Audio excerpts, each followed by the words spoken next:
Alright guys, here comes the instructions for our next recipe. This recipe is called no-bake cookies, hence the name. You don't have to bake them to get cookies, but you do have to cook down some of the ingredients in order to create a mixture that allows the cookies to reset up and become a shape like a cookie. And then also the important thing about this recipe, we're going to be using the stovetop, so there's going to be some extra precaution in the kitchen when it comes to your just being aware of your surroundings and not goofing off. You wouldn't want to dump this pan or knock the pan. One way to avoid that from happening is when you're using a pan on the stove with a handle, you always make sure the handle comes into the center of the stove and isn't over the edge of the stove where someone could knock it quickly and spill it or knock it onto the floor. The other important thing about this recipe is that all the ingredients, with the exception of maybe one or two, are something called heat sensitive ingredients. So think about what you might think that means, heat sensitive ingredients. So it means that these ingredients will burn or are more sensitive to heat than other things. And so extra attention has to be paid to the pan at all times and what's going on inside the pan. We have to use kind of our foodie sense, if you will. And we would never turn a burner that has heat sensitive ingredients in the pan on it too high. So we're going to keep it around medium high, but not ever onto high. The first thing we do is put some of our heat sensitive ingredients, the first two, milk and butter, in the pan. And we're going to turn our burner on to medium. Now, if you've never used the stovetop before, which I know some of you are thinking, I have not, when you go to turn on the burners are here on the upper end for most of our ovens in this kitchen. And I take the knobs off of some of the burners and only leave the knobs on for ones that we're going to use. So you want to look for the knobs that are on there and they come in contact with the burner that it's going to use. So if you look at the knob, when you're up in your kitchen, there's a little picture or a diagram, and the dot that's filled in represents the dot for the burner. And also, we're not going to put a pan this size on a big burner, and we wouldn't put a big pan on a little burner because that just doesn't make sense and it's a waste of energy. So we've got our pan with the handle in, and when you go to turn the knob on a stove, you don't just turn it. As for child safety, right, there's a little bit of a push that you got to do in order to ignite the knob, and then you can turn it. Whereas if I try to turn it without pushing it, I have some resistance, and if you're not paying attention and you go to turn it and didn't push it, you're going to break it. Okay, so push it in.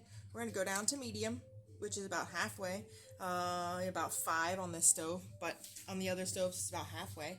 And you're going to give this butter a chance to melt almost completely before doing the next step.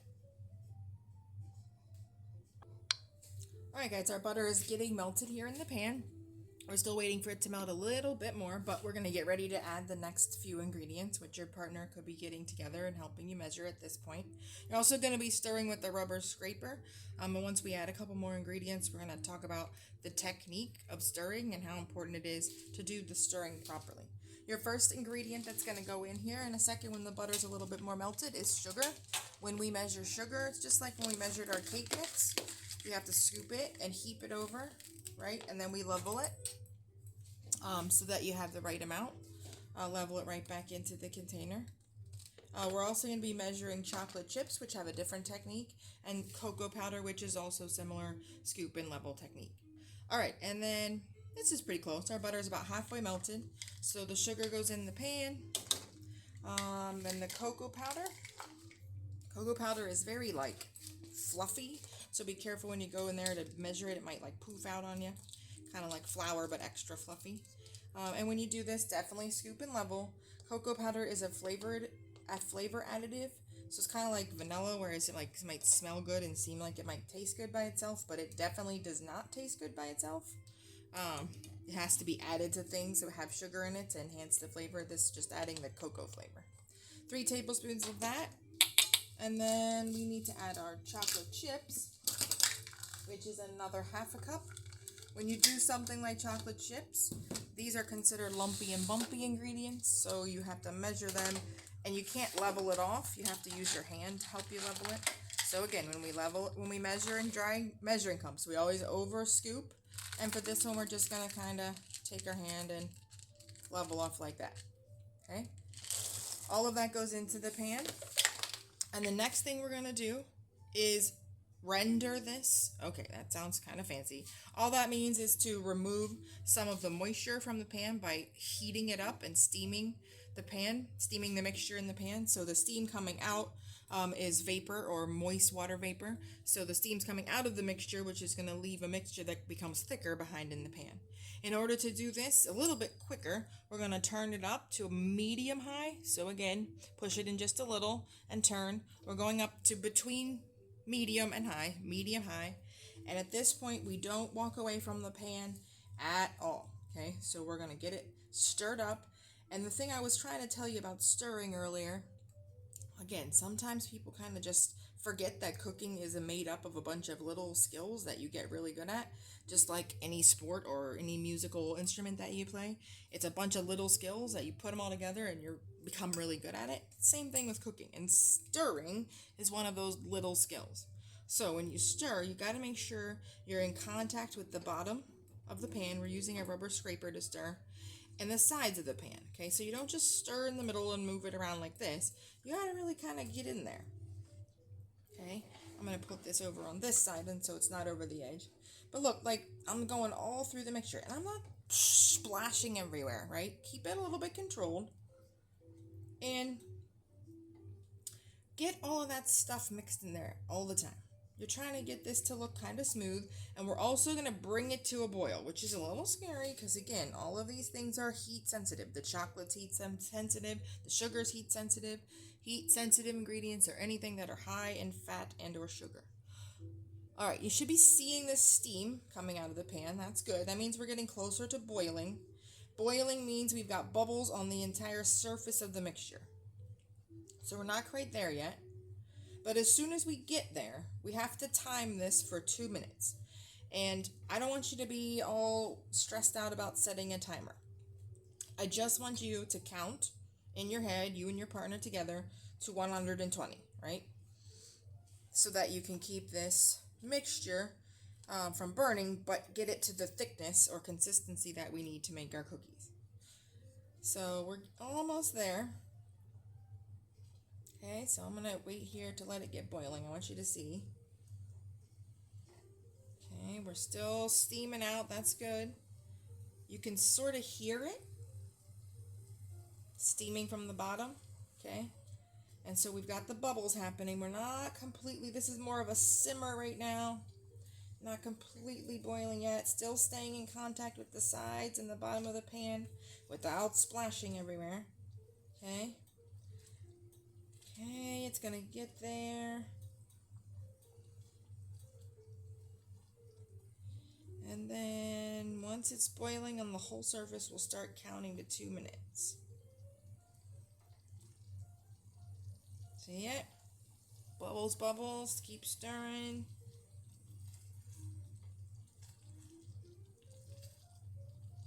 All right. There's a boiling pot. This is when you count to 120 seconds, and I'll be back to show you what it should look like after you boil it for 2 minutes while you're stirring constantly. Alright guys, it's been about 2 minutes here. We have about 10 seconds to go. You can smell, it's a different smell, it's cooked. If you do feel like you smell burning, it's completely fine for you to use your senses and just turn down that heat a little bit, right? Even maybe lift up the pan a little bit if you want it to cool a little bit. You can do that, okay? Be smart. If you smell burning, don't just say, it smells like it's burning. Okay, do something about it, right? All right, and so when the mixture is done boiling out or rendering, you're going to have a nice, creamy, smooth texture on your rubber scraper, and that's perfect. That's exactly what we want. So when we get to that point, we turn off the heat. The heat is off, right? But we're going to keep the burner right here on this pan because we need to keep it warm while we add the next 2 ingredients, which your partner hopefully was getting prepared and measured for you. Okay, so now I want you to see this nice and yummy, smooth mixture. Reminds me of that area in the chocolate world where you see all the melted chocolate in the vats being all stirred up. That's what this makes me think of. Yummy, yummy, and it smells great. You'll smell it here soon. Okay, what we need to add now are the marshmallows and peanut butter. So these are the other 2 ingredients that are going to help our cookies reset up once they cool. So if you imagine the marshmallows are going to melt down in this mixture, but then when they set up, they firm again. All right, so our marshmallows go in. That's a 1/2 cup. And again, I measured that in the lumpy and bumpy technique, kind of pushed them in and then scraped them off with my hand. And the next ingredient is a little bit frustrating to measure, and that's peanut butter. Now, if you can't do the peanut butter, you can double the marshmallows. And if you can't have regular marshmallows and you need the vegan marshmallows, please let me know. But they work just as good. When we measure the peanut butter, I'm going to have it for you in a container kind of like this, so you can get your rubber scraper in there. And it's easier to measure than the jar of peanut butter. And you're just going to squish this into your 1/4 cup. And after you squish it in and remove all the air pockets, you can then rub that on the side. Can I say something quick?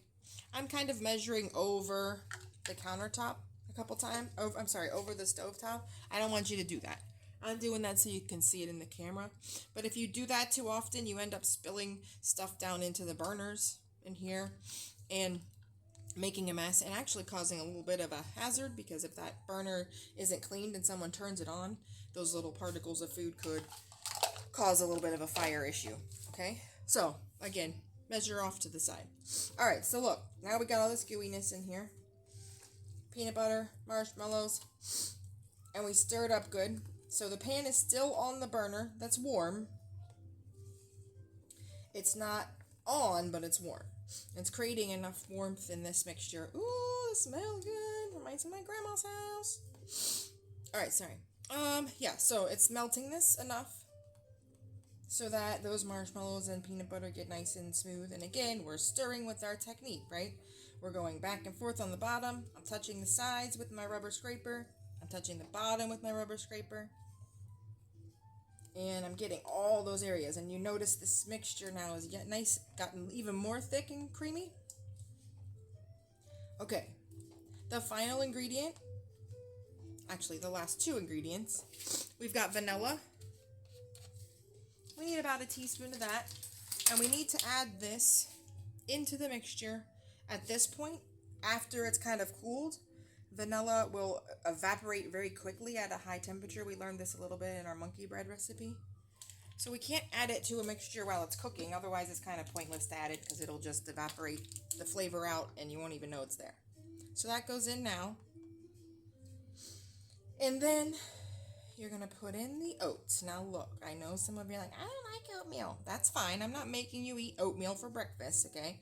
I'm making you use oatmeal as an ingredient in a recipe.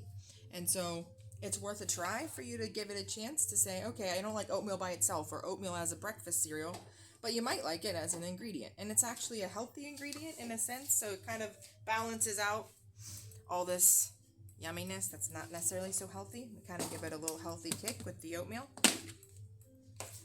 And I definitely don't want you to measure and pour or stir in the oats over the stovetop because these will get a little bit messy. So I'm going to improvise real quick so you can see the camera. I'm going to put down a tray here so I don't make a mess on my burner. But you're going to take your pot and put it over to the side on the countertop so you can spill on the counter and wipe it up easily and not spill down into the stove. All right, we need, double check my measurement. Oh, 2 cups. Okay, so this again is kind of a lumpy and bumpy thing. You're not going to be able to level this off with your leveler properly because if you do, you pull out more ingredient than you want and it's below the measurement. So we want to make sure we just kind of measure with our hand technique, pat and level, and we stir that in. I would say pour one in, start stirring a little bit, get some of that stuff down in there before you add the second one. Hand level, perfect. Add the second one. Okay, and then you're gonna stir this. It's just gonna look kind of like a blob when you're all done, but a beautiful blob. Notice I'm doing my stirring technique. Scraping, kind of smushing at the same time to incorporate, not just going like this. Stop it! What are you doing? Stir. Okay?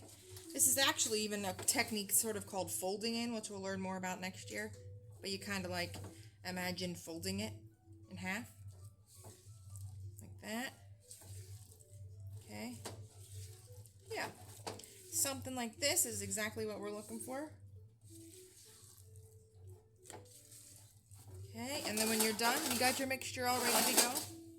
You're going to take 2 paper plates. A 1 for you and your partner, 3 if you need 3. Make sure you have your name written on the outer edge. You don't have to use Sharpie, you can use anything. And you're just going to plop out the cookies like you would on a tray that you're about to put in the oven. But in this case, we're about to put these cookies in the freezer while we finish cleaning up. And they will set up much more quickly. And then you'll be able to eat them. Now, I will suggest any of you foodies out there, feel free to take a little sample from the pan here. Come on, buddy. Because there's a whole different thing, flavor-wise, when it comes to the temperature of food. We'll learn more about that in 8th grade.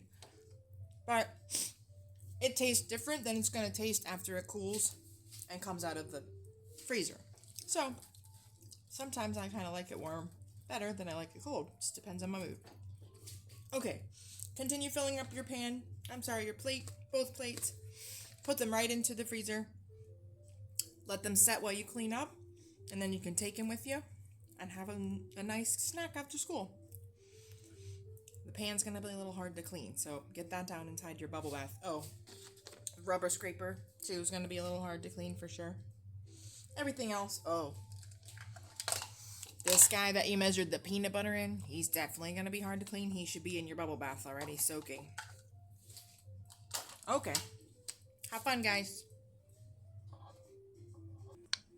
Guys, real quick, special warning.